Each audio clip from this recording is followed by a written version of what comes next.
It's 4:20 somewhere, and right now that somewhere is right here. So right now that somewhere is the smooth jazz station, yeah, apparently. There's your host, Ricardo Baca. Thank you, Vince. Thanks very much. And to everybody joining us today, welcome to the Cannabis Show, where we talk about all things weed. Hashtag all things weed. That is the serious marijuana news and the fun stuff as well, of course. Of course. If you pop onto the site right now, you can read stories about the Stanford University researchers who are developing a device to detect cannabis intoxication via saliva samples. I mean, finally, right? About July 2016, which was a record-breaking month for cannabis sales in the state of Colorado. To the low tune of $122.7 million. And about a Texas man who was just arrested for a marijuana plot that yielded nearly 5,000 plants. I mean, he was productive, right? At the very least. I would say so. Vince, dude, welcome back. How are you doing? I'm good. I'm a little exhausted this week. I woke up in Philadelphia this morning. I woke up like this and got myself all the way back here just so I could hang out with you, see our beautiful, shiny-faced guests, all bright-eyed, bushy-tailed over there, excited to come on. How are you, Ricardo? Good man, dude. I'm good. I'm good. It's good to have you back in the newsroom. Always a better energy in the newsroom with you here, Vince. What's going on in my world lately? Shoot. Not a lot. I think we're getting ready for a trip, going out to wine country for our first time. Ooh. The Russian River, huh? See some friends. So definitely looking forward to that, getting a little bit of work done in San Francisco. Some fun news to announce there in the future, not yet, but Vince, let's jump right into the Week in Weed if you're ready. I flew 4.5 hours for the Week in Weed, bro. Let's do it, man. All right, we are starting this Week in Weed in California, where two just-released polls are showing, and this is big, that a majority of Californian voters will say yes to recreational cannabis in November's election. Wow. And with the election less than 2 months away, this is big news, especially since California is the legalization movement's golden ticket, aka the single most important market for legal pot in the world. It's true. And a new poll from our partners at the Orange County Register shows that 52% of California voters support Proposition 64. Another poll from the Los Angeles Times, a new poll I might add, it shows that 58% of California voters favor the legalization measure. It's important to remember that in 2010, aka the last time California voted on pot legalization, 54% of voters opposed the measure. But as anyone who regularly listens to this podcast or watches this show, public opinion on marijuana issues has changed just a little bit in the last 6 years. Just a little bit. Vince, elsewhere in the Week in Weed, there's so much happening, we got to move on. We look to new federal data that shows, again, that teen marijuana use has dropped significantly since 2002. And this is also an important and also a touchy subject. Parents are concerned about what pot legalization means for the kids, and while it's too early to truly know what legalization's long-term impacts will be on teenagers, this early data is certainly encouraging. You know, the data that it shows that not only are kids using alcohol and cigarettes less than they used to, they're also using cannabis less. And this data, this federal government data, certainly goes against what some legalization opponents are saying, that legalizing or decriminalizing cannabis would, quote, send the wrong message to adolescents and cause teen marijuana use to increase. But this is not happening on a national level, and previous reports from the federal government and the 420-friendly state governments have shown that teen use is not rising within those pot legal states either. And here's the money quote from the Principal Deputy Administrator of the Substance Abuse and Mental Health Services Administration, I'm out of breath at altitude saying that, which is a part of the White House. Quote, "These findings offer hope that marijuana and heroin use may be slowing down." It's good news all around, Vince. Lastly, in the Week in Weed, a marijuana breathalyzer device is now another step closer to its eventual release date. California startup Hound Labs announced this week that its handheld device that measures THC in breath not blood, not saliva, has completed its roadside field testing by law enforcement officers. Call me a broken record, but this is important because right now law enforcement agencies are relying on blood tests, which accurately determine the amount of THC in a person's bloodstream, but not how intoxicated they are at that very moment. And that is big. And Vince, ultimately, we don't cover anything that's not important in the week and week. Never, Come on. not at all. But the Hound Labs team behind this breathalyzer is pushing forward with more field testing and eventually clinical trials in the hopes of finalizing their product and releasing it on the market. It does have its critics, though, and they are concerned that it will be impossible to measure specific intoxication via a person's breath. And that includes Columbia University professor Carl Hart, who told The Atlantic that, quote, "What's in the breath probably doesn't represent what's in the brain," end quote. It feels kind of deep when you hear it. But as Howard He's a smart man. He's a very smart man. But as Hound Lab CEO Dr. Mike Lynn told our very own Alicia Wallace, quote, "It prevents the unfair arrest of people who have every right to smoke as long as they don't get behind the wheel." It's important stuff. It's something we've talked about before on the show, and it's good that this movement is happening, Vince. But hey, it's time to bring out our first guest. He calls his company a, quote, luxury high-end cannabis brand. So what exactly is a luxury high-end cannabis brand? Let's bring him out and ask him. So please help me in welcoming Veritas Fine Cannabis founder Mike Leibowitz to the Cannabist Show. Hey, Mike. Hey, thank you very much for having me. Dude, Pleasure. Awesome to be here. Oh, it's awesome having you here. Yeah. We have a lot to talk about. Cool. But we're starting with this because we always started with this, Mike. Are you a indica or a sativa man? Well, I am definitely a sativa man like you. Oh, yeah, okay. I wake up in the morning and I need focus, I need energy. Many people, my fiance included, take Adderall, stuff like that for that, and I have found actually sativa to be something that helps me function mentally during the day. Oh, so, nice. Yeah. Yeah, you know, I don't wake up needing it. I get that from coffee, but yeah, after work, after work functions or happy hours, it's an amazing thing to kind of keep me going and to help me be present and in the conversations that I am with my wife, with my friends, and all that kind of stuff. I just way prefer it. Indica kind of sends me into like a shell. Yeah, yeah. No, I'm less able to communicate. I can relate to that too. And for me, I live in Colorado. I'm an outdoor person.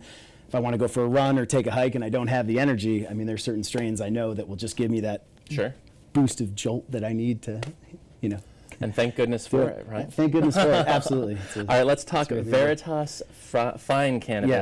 Yes. The question is, what is a luxury high-end cannabis brand? Mike, please tell us. Okay, well, a luxury cannabis high-end brand. We just, not to sound too arrogant, but after doing this since the beginning, we just realized that what we were doing in the field, in our grows, was a little bit better than everybody else. We realized that it wasn't just potency or even smell, but just the way our weed looked, the way we manicured our plants, the density of our bud, the way it looked in a jar, the way it just simply looks in a bag even. Mm-hmm. So why not do something a little bit more with it? Weed can be beautiful. It doesn't have to be something that is, the old stereotype of it's, you're handing it to somebody without looking on the streets and you just smoke it and wrap it up and break it up into a joint. Sure. I mean, nowadays people are spending thousands of dollars on cannabis art to, in a bong to smoke it with. Why not have a beautiful nug, to put in that bong with? And that's, when we found out that we did that, and then when potency testing started, we realized that we had very, very highly tested marijuana as well. Sure. We realized that we really had this product that was worth showcasing. So we wanted to create a brand that showed that. I like this. Before I covered marijuana, I was not familiar with the grower's pride.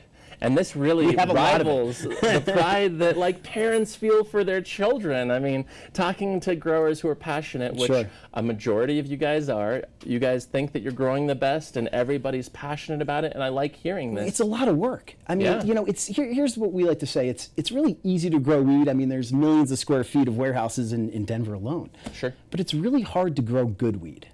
It requires constant attention. Fortunately for us, one of our partners in Veritas suffers from the worst OCD in the entire world. We call him the vampire because he doesn't really sleep, works 20 hours a day, and it's really due to his perfectionists that we have this high-end quality product, because it really takes that type of dedication. You know, we do everything by hand, and you know. Well, and I want to jump into that because you have said that Veritas refuses to automate any part of the grow process. Correct. I have to wonder about that. There's a lot of the grow process that many companies right now are saving a lot of money on labor by automating with maybe machine trim or automated irrigation. Lots of elements that you can assign to a machine, but you're saying Veritas does not do any of that. We don't. We pride ourselves on doing everything by hand. I'd love to have you out to our garden one day to actually show you. You can look at one pot plant that we have. Instead of throwing a trellis on it, which is just a way to hold up branches, we actually individually hand stake each and every plant. So on in one average plant, you might see 20 to 30 stakes in just one plant. Now, times that by an entire room, times that by an entire warehouse, it's a lot of man hours. It's a lot of labor costs. It's a lot of labor costs as well. Also with irrigation, sure. You know, we can water blanketly a whole room and put it on a timer, but if I'm growing a sativa next to an indica, they're going to drink different amounts of water. So if my growers are in the room, if we're in the room, we're able to lift up a pot and we're able to judge, you know, this needs 20 seconds. This needs 30 seconds. We can feel it out by actually being there and in person, knowing that we're not overfeeding a plant, we're feeding it correctly, and really just monitoring each individual plant. And does that go for nutrients as well? You actually have a person going and lifting up the pot and gauging the plant's health and. That's exactly right. So with our feedings in the garden itself, we're individually watering our plants with a hose and a long hose and a watering system that the hose that we have. But we lift them up individually and make sure that we're not overwatering, that plant is getting what it needs. Oh, yeah, every time. Good for you guys. Yeah, that's a lot of work. But having been in, I don't know, 20, 30, 40 grows now, it's amazing how different these grows really are. Everyone has their own systems, but look, this has become an incredibly competitive industry, and we had the foresight to know that if you're not going to be the best, you might not be around in the next few years. So there's shortcuts that can save you some money, but at the end of the day, we don't want to do anything that could jeopardize, the absolute best quality every time. That leads into my next question really well, because you handle sales account management over at Veritas. Yes. And you guys have been in the game for a while, as you mentioned, but you used to just sell white label weed to people, to shops. Correct. Who could sell it then to consumers. Now you guys are selling a branded product, so when consumers are buying it, now they know it's Veritas. Before, they may have thought that it was the shop growing it, or another shop, or just another nameless grower. So why would you guys go from white labeling your product to branding your product? It's a great question. I think it's for really the experience of the customer at the end of the day, to make sure that let's take a big strain. Let's take Bubba Kush. There might be 200 Bubba Kush dispensaries that sell Bubba Kush, but Bubba Kush is going to be different at all 200 of those dispensaries. Depends on their nutrients, how they're growing it, all the various factors that go into cultivating plants. If the consumer knows that every single time they buy a certain product and it's that same Bubba Kush, it's that same great taste, it's that same smell, it's the consistency of it. So at the end of the day, sure, it helps us get recognition, which is of course what we want. We don't just want dispensaries taking, credit for our hard work. We want to get a little credit for what we do. Sure. But it really is about knowing, hey, I love that Sueño strain I got 2 weeks ago, but I bought it somewhere else and it just didn't taste the same. But, I bought it from Veritas. I know I got it from Veritas. That's reliable. That's beautiful every time. Tastes great. It's clean. Yeah, so it's twofold. Consumers have a greater sense of consistency. Also, now you guys, especially in an increasingly crowded market, yes, your guys' product can stand out instead of kind of blend in. That's the goal. Absolutely. And we're seeing more and more of this. Are you noticing that more growers, people who only grow, don't sell, wholesalers are branding their products? Are you starting to see that? What's the first to market, I think, were like Snoop Dogg, Willie Nelson. So they all had this famous name associated with their brand. So as we were developing Veritas, it was never in our mind, it was never a question that we didn't want to use a celebrity, because we didn't want to make that the focal point of what we were doing. We didn't need to put any mascara on it. We grow great product. We could call it anything, we feel like. But I think that a lot of people are using celebrity endorsement to sell product. We're growers at Veritas. We wanted to put our name on it, our stamp on it, not be distracted by, hey, if you're a Willie Nelson fan, you're buying Willie Nelson weed, great. But, is that for us, we we're passionate. We're growers. We don't feel like we needed that celebrity endorsement. We want to just have our own brand behind it. So, you know, lastly, Mike, your background before you got into cannabis was real estate and finance, and when I first read that, I just kind of laughed because I've met so many ganjapreneurs who came to weed from either real estate or finance or some combination of both. Sure. And I wanted to ask you why you think that is. Is there something about working in real estate or finance that like better preps you or puts you in a position that to invest in marijuana or to move over? Well, absolutely. I mean, if you look at commercial real estate prices in the last rental rates per square foot, the cannabis industry has saved Denver, if you will. I mean, the vacancy rates in 2007, it certainly helped 2008. with commercial real estate. For filling me, up the buildings. And for me, it was more ironic. I was actually holding on to a warehouse, and that we couldn't rent it out. And this is one of the first warehouses I had in 2009, and this was an option that happened, and we, it was very hard in the beginning. You'd go meet with lawyers and be like, "Can you really do this? You sure we could, put weed in these plants in these?" So you had the warehouse. I had different warehouses. I've been in the industry a lot since the beginning, but my first warehouse I eventually sold was a property that I had in real estate, and it was So and you grew in it eventually. We grew in it, right at the time when we were really scrambling to figure out what we were going to do with it because the market was so bad. But is there anything else about being in those two industries that really positions you to succeed in legal cannabis, another highly regulated industry? Yeah, I mean, I think that's why. I mean, obviously in banking and in real estate and finance, we come from a world of very high and heavy regulation. So systematically, it's interesting in Denver specifically because you watch an industry start and then regulations come about. So we were all kind of catching up and going as the regulations were made. But it really gave me and some of my other partners that come from similar backgrounds an edge up on really understanding the cannabis space and how to plan for it. And as you mentioned, I mean, cannabis is a real estate play, whether you're talking about the commercial space you need to grow, but also, I mean, eventually maybe like a retail space if you're on that side of the business. Mm-hmm. I mean, if you have history in real estate, does that help you score a very lucrative, very centrally located store shop location? It certainly helps you in the wheeling and dealing, which is tough because obviously landlords, like anybody else, are going to have, they're eye on the prize. They know they can get as much as they can out of Show me the money. Yeah, exactly, out of cannabis tenants. So you have to have a good negotiating prowess to be able to even get in the door with a lot of these people, because from our industry you have people from all different backgrounds, and some landlords won't take you seriously, but the second I can mention I have a real estate background, I'm in finance, I already own some properties, they'll continue the conversation and get a showing and do things that help us. Fascinating. I think it's cool, and I don't know, I think I could see this turning into a story that I'll write in the next couple months. I'll give you a call. Sweet. We're going to chat some more here in Awesome. a few, but until then, thank you for joining us. Thank you. This is fun. Thank you. Now I want to throw to our very own captain of cannabinoids, that's Professor Pat, for this week's entry in the new Cannabis Lexicon. Blunt wrap. Specialized rolling paper made of tobacco, which mimics the more traditional hollowed-out cigar method of rolling blunts. These wraps come in a wide variety of sizes and flavors. Or commonly, quote, "I don't normally smoke blunts, but I couldn't help myself and picked up a blueberry blunt wrap at the convenience store." Thank you for that, Professor Pat. It's always enlightening. Now our next guest is also making her first appearance on the show.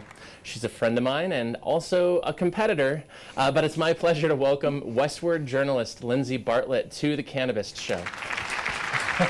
Hey, how's it going? Good, how are you?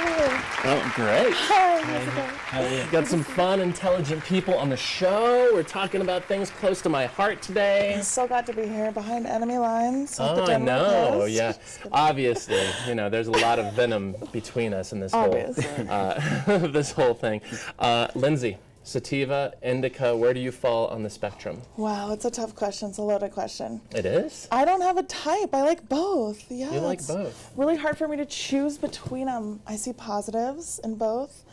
In general, I have a lot to do. Sativa, I can't be knocked out. Sure. But it's so hard for me to kind of rule out all of the indica strains that I love.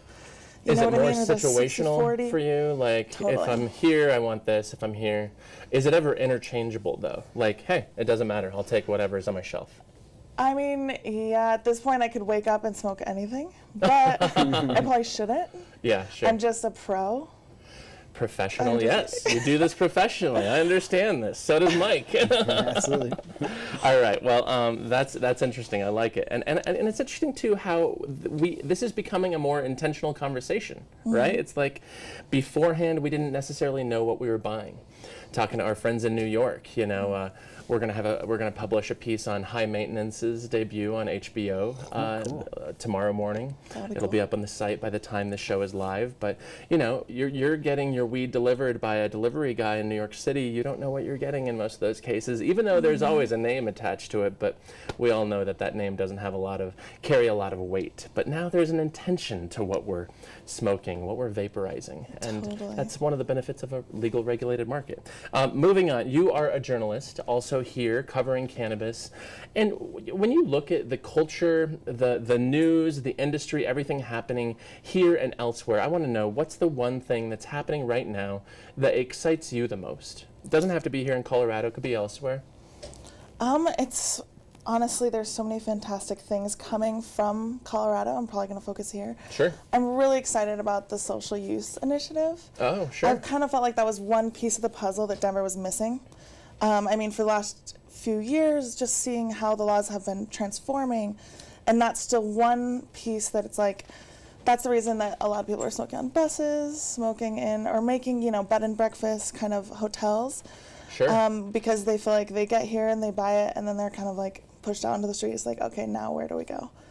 And we had Kayvon Kalatbari Yes. on the couch last week talking about it. Exactly. He's the main proponent for that initiative, and it will be interesting. Denver voters, not Colorado, but Denver voters will have a say in November, and it's going to be fascinating to see if they say yes or no. Do you have any idea, any leaning of how your neighbors are going to vote on this come November? Well, my neighbors are definitely gonna vote yes. Are they definitely going to vote? Definitely. Will they gonna make vote, it? for They sure. will make it. Okay. Oh, totally. I feel like it's the same crew of people that see you need some responsible, kind of reasonable approach to this. Not just like, oh yeah, go hide in an alleyway, or like cross your fingers that your hotel doesn't fine you. I feel like it's the same amount of people who are so reasonable to have voted 64 through are now the people who are going to vote the social use initiative through, because it's just kind of like the next step.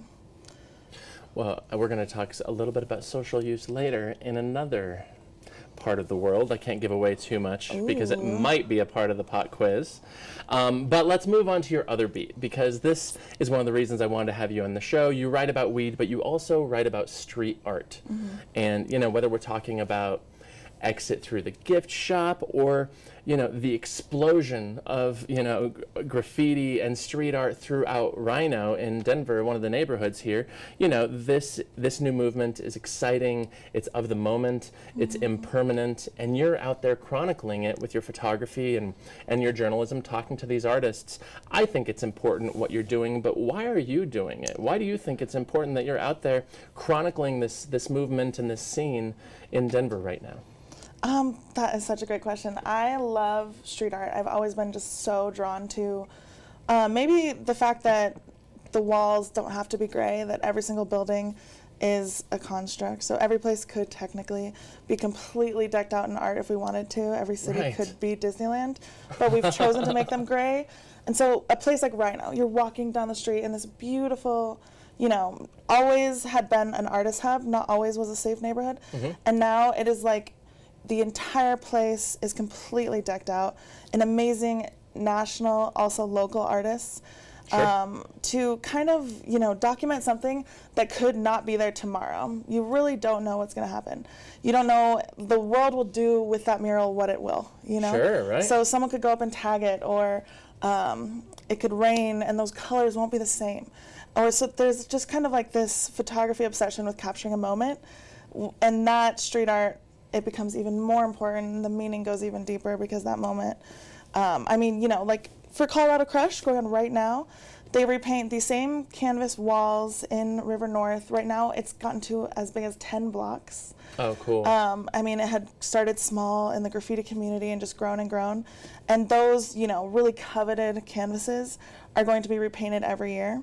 So you just kind of think of, okay, well, I have to go take photos. I have to go take photos right now, because who knows what's going to be there tomorrow or next year. And you've really owned this beat. You've adopted it as your own. You own it, and it's always filling the pages at Westword, which I'm thankful for. I think I shared this story with you last time we saw each other at the grow-off party, but I got a call from a buddy years ago, and he said, hey, Shepherd Ferry is in your neighborhood painting a wall. And I was like, oh my God, I left right here the Denver Post newsroom immediately. I went over there and shot some pictures, chatted with him, chatted with some of the people around there. Shepherd Ferry, of course, is you know, Obey. He's, what's the name of the company? Obey Giant is his name, and he's also one of the biggest street artists in the world. And he did that thing over at the Center for Visual Art on Santa Fe Arts District. Totally, but almost preceding a lot of the international artists who have come here. Sure. He's from the U.S., but he has done some of the most infamous street art. He also designed Barack Obama's Hope poster. Yeah, his best known thing for sure. Exactly, and so it's interesting too. He was actually picked up in Detroit last year for some illegal pieces that he did a decade before. So because he had become so well known, because his name is kind of like, you know, there was no containing a superhero identity for him any longer. The Detroit police picked him up, I believe, at the airport for some illegal tags. So yeah, there's just a lot of complexity too. I mean, these huge, fantastic, world-renowned artists who are still somehow like vigilante, like they fear, you know, their cover being blown for potentially some of the destructive things they had done when they were graffiti artists when they were way younger. Sure. Street artists are like a whole new breed. There are some who don't do graffiti at all. So those differences, I mean, graffiti is a world in which you work your way up a hierarchy, and they have so much respect for big, huge graffiti artists. And I like that even as they become big and huge, they still want to do the underground stuff that's illegal, that they're not making any money off, but they want to do it, whether it's going to Jerusalem and into the West Bank and painting on the separation wall like Banksy did, or, you know, the New York residency that Banksy did, you know, years later. It's so cool that that's still a part of it, the underground culture. They don't forget those roots. Totally. I feel like that culture, too, is kind of, as bad as it sounds, hell-bent on destruction. Like, Banksy is still technically anonymous. Sure. People theorize if it's more than one artist, because he has tagged so many illegal spots. So there's that level of, like, it's an adrenaline rush, you know what I mean? Not that I think I feel it even when I see them, you know, and you don't have to see it happening, but here's the hard question, though. Okay. I want to know about some of your favorite pieces from throughout this city. Can you name 2 or 3 of them, and I'll ask you to email me pictures, and we'll put them up on the post-production of the show. But what are they? Where are they? Why do they move you? Gosh, that is such a great question. There are hundreds of murals in the Mile High City. If I had to pick 3, I'll go kind of recent. This year, an artist based out of Longmont, his name is Gamma. He goes by Gamma Gallery. He has painted the Peyton Manning mural, was really nationally kind of covered. He painted this stunning model who's kind of sleeping amid actual trees, and there are trees in the mural as well, on the former Monkey Barrel. So that is on Platt Street. And that's a great, you know, example of the impermanence, is that building is being torn down. So, I mean, one of my favorite murals, these photos kind of become that artifact, and they capture that mural. Yeah, so, and it's also kind of beautiful too. As vivid a portrait artist as Gamma is, to, you know, the surrealism becomes even like more intense when you are driving around the corner and you feel like you see that person laying there on that building. Oh, sure. She's kind of sleeping. It's stunning. And I have to go visit it before it gets torn down. You have to. All right, where else? What else do we need to check out? 2 amazing artists named Jaime Molina and Pedro Barrios recently were commissioned to paint enormous, possibly their largest mural ever. It's on a 5-story parking structure on 33rd and Brighton. Absolutely stunning. It's these characters that Jaime Molina does called Cuddies. They are whimsical and beautiful, and the colors, I mean, Pedro Barrios and Jaime Molina are a really cool duo. Their collaborative work is unreal. So, and even though that's a new structure, it's interesting, you know, Brighton's blowing up. That was just built. They commissioned local artists who have a wonderful imprint on the 5 Points Rhino neighborhood. Pedro Barrios owns Super Ordinary, which is in the Source, the gallery right across the street. Sure, yeah. So he's kind of embedded in that area before that parking structure was there. Okay. And yeah, so, that makes sense. Keep it local. Yeah, I think it's a nice respect to those artists and to that culture. Is there another one you could throw out quickly where it's at, who the artists are? I implore everyone in Denver to go to Colorado Crush because there are some stunning new murals already. And what is Colorado Crush? Give us the basics. Colorado Crush is an event in Rhino, which is between the 2400 and 3400 blocks on Larimer Street, in between Walnut and Larimer. Now it's grown all the way up to Blake. And it was founded by Robin Monroe, who's a street artist, as well as Jonathan Lamb, half of Like Minded Production, another street art initiative. Okay. And there's 75 artists in town this week. It culminates this weekend. And they're repainting, you know, the big wall by Matchbox? Yeah, of course. All the alleyways, all of those are being outside repainted. Or inside? Because I noticed the other night, inside is even covered inside now. the patio, yeah. I think they're repainting that as well. That was someone named David Schillinglaw who did that last year at the Matchbox. Who did the bocce wall, the Denver bit, Oh, or that the, is Royal Stain. Oh my God, but you know all these people, don't you? Okay. I do. But, okay, Elle Street Art is from New York. Okay. She painted a piece that is right across the street from the Metal Art Kitchen. I would highly suggest you check it out. Is that the one with different eyes and yes, the nose? yeah, it just got up a few days ago. Week. Yeah, it's beautiful. Was it up last week? She started it, I believe, as soon as Monday. Okay, all right. It's cool that these artists get this whole week to work on it. And then the event is this weekend. It's Saturday and Sunday. And I love covering it for Westword. It is, you know, dream job. Where can people find your coverage? They can find my Westword.com? coverage at westword.com. I'm the social media editor as well as a writer and a photographer. I also do freelance for Leafly. There you go. Yeah. Another competitor, another friend. So There we go. I think that's cool. When we were out this weekend and earlier this week, I also noticed the patio art at Occidental. Have you been back Beautiful. there yet? Yeah, Mike Graves did my a God. fantastic Yeah. job. Wow. Those I love pieces are those guys. They're stunning. kind of spooky and like big gaps between their teeth, and the guy dressed as a woman. I loved it. Yeah, I think his theme was the Carnival Freaks.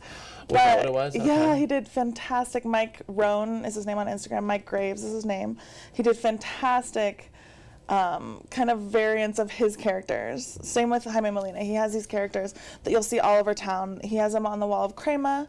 That's also Mike Sure. Graves. That makes sense. Super, Okay. super talented, amazing, true professional artist. Occidental is right up the street from my house. I love that nice. spot. Yeah. Next time I'm over, I'll drop you a line. Yeah, there you go. That's Grab a fun drink. bar. I want to bring Mike back into the conversation. We're going to talk Denver neighborhoods. We're going to talk about cannabis. Some Denver neighborhoods have a lot more marijuana businesses than others. It's raised some questions lately about why certain parts of town don't have many pot businesses. Maybe they have a couple shops, while other parts of town, in many cases low-income neighborhoods, are inundated with marijuana cultivations, MIPS, and people making infused products, shops. You know, so I want to talk about, is this a problem? Is this a result of our regulatory landscape? What can we do to make this a better, more sustainable living situation? Mike, you grow marijuana in the Montbello neighborhood. I do. A lot of cannabis businesses in the Montbello neighborhood, you know, filling up space Sure. and paying rent and elevating, making these neighborhoods safer, but also bringing a lot of weed to that neighborhood. Where do you think we are? Is this a problem? What are you guys doing to make it better? All that. You know, a long question. You know, in Montbello, really, we have our hands tied, first of all, in Denver. There's just not a lot of industrial property. So Montbello, being a massive industrial area, was one of the few choices you had as a pot grower to cultivate, was in the warehouse area of Montbello. And so It had to be zoned properly, correct. right? It had to be zoned correctly, and there's really only two areas. There's the South Santa Fe area, and then there's all those warehouses by Jason Street and around there, and then the Montbello area between Havana and Peoria. There's a couple hundred warehouses where probably 70% of the weed in Colorado is being cultivated on really one street. Pretty funny when you think about it, but the regulations now, specifically in the city of Denver, even for renewals, even if you've been in business for 6 or 7 years, are now requiring that we engage our communities through a community engagement plan, essentially. It's a wonderful thing that I went through very recently with what we call a needs and desires hearing, where we actually present a community engagement plan as part of an opportunity to either get licensed for the first time or potentially even renew your license. So it was the regulation that kind of forced my hand into learning about the community. But ironically, in the last 6 weeks, I've really started to enjoy doing it. I engaged with a wonderful company that I would love to shout out and recommend called Kind Colorado. They are a nonprofit that works with various communities, specifically for us, the Montbello community. They open doors that would be challenging for us. In the same breath, residents of Montbello, our warehouses are nondescript. They don't know how to knock on our door and ask for a job. Sure. Just like intentionally nondescript. Well, for good reason. I mean, you might smell it as you walk by, but we don't have big signs saying, pot grown here. So community-wise, it's a challenge for them to figure out where we are and ask us, for work or inquire about, employment. Are you hiring? Yes. I mean, how can we work together toward common community goals? Exactly. So I've started to attend some community meetings, and I'm now active in the Montbello community. And trying to bridge that gap, working with a couple different companies, Black Diamond Outreach as well, to help us break that wall, to say, at Veritas, we're tripling in size. We have almost done with a really, really cool state-of-the-art warehouse expansion construction project. And, we're probably going to have a need for 20 to 30 new employees in 2017. And why not get those people that can, we all see how horrible I-70 is. Who wants to drive from downtown or North Denver anywhere? Yeah, it's awful right now. You're lucky you work downtown.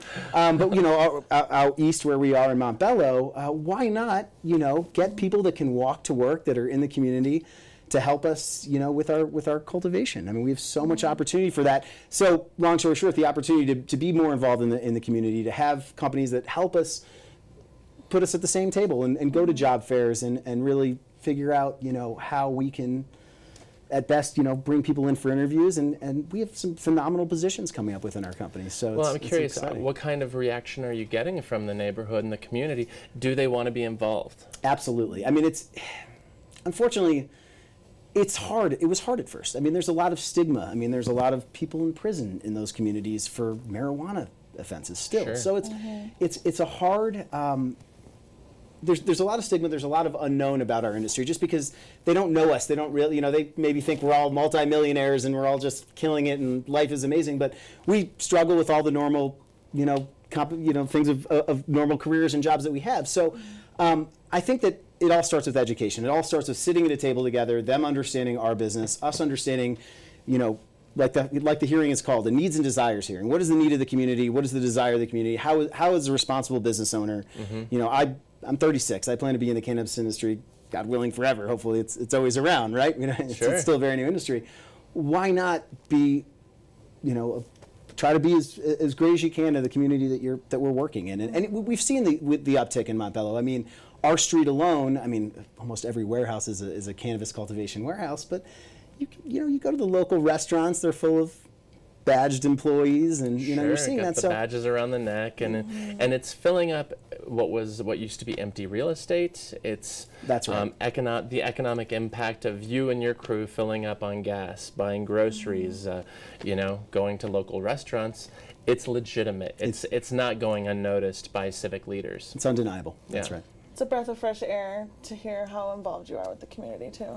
It's cool. My confession is that, I did it at first for regulation. Oh, I have to do this. I don't have time. I'm trying to start a brand and run a company.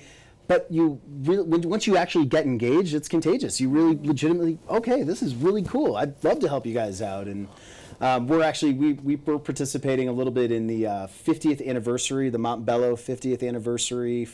I don't know if it's a fair, I think we call it, but it's 2 Saturdays from now. But it's a little challenging because you don't want to advertise a cannabis brand at a community event, but we felt that we could participate a little bit financially with them and at least start trying to associate cannabis with our community.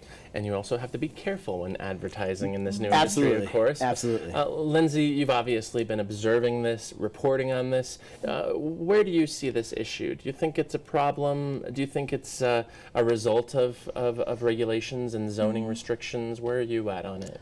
I don't think it's a problem. I think it's fantastic because, as you said, a lot of these warehouses were sitting empty. But, I mean, again, to tie it back to some of the stuff I cover, which is art, the art beat, artists used to buy those super cheap warehouses. And so, if anything, the artists may be feeling that, you know, in the Santa Fe Art District, this is not to say Montbello was a thriving art district. It wasn't. In this case, it wasn't. In 5 Points, though, you think about, you know, that was a really affordable place for artists. Our artists just compost on areas of town, and then they make it grow, and then they can't afford it anymore. They gentrify it for the rest of us. Exactly. And then, sure. But I also feel like at the same time, I mean, I grew up in the suburbs of Denver. To see as many people here pumping money into the state, it's a wave that we have to ride. You know what I mean? It's fantastic. Like, people making money, just as much money as possible at this time. I feel like it's helping the taxes for our state immeasurably. I would like to see it keep going. Yeah, I think the taxes are legit. You know, we always like to put things in perspective, and like me and Vince were talking about earlier, July. I mean, those sales numbers were insane. How much were they, Vince? You remember? 122 million in 1 month? 122.7 million. So that's, you know, that's sales. Wow. We're going to crush $1 billion in sales this year. We're going to be above 150 million in taxes. We're going to make 40 million in that school-specific recreational excise tax on wholesale transfers for the first time. At the same time, you know, state operating budget of 27 billion, still a drop in the bucket, but this didn't exist 5 years ago. Recreational pot taxes, income didn't exist, and a lot of these sales were happening on the black market. So there's good and bad. There's a lot of good, but it's just good to put it in perspective too, because it's not like a savior for the state, but it is a very legitimate contribution to state coffers. So it's time for the pot quiz, you guys.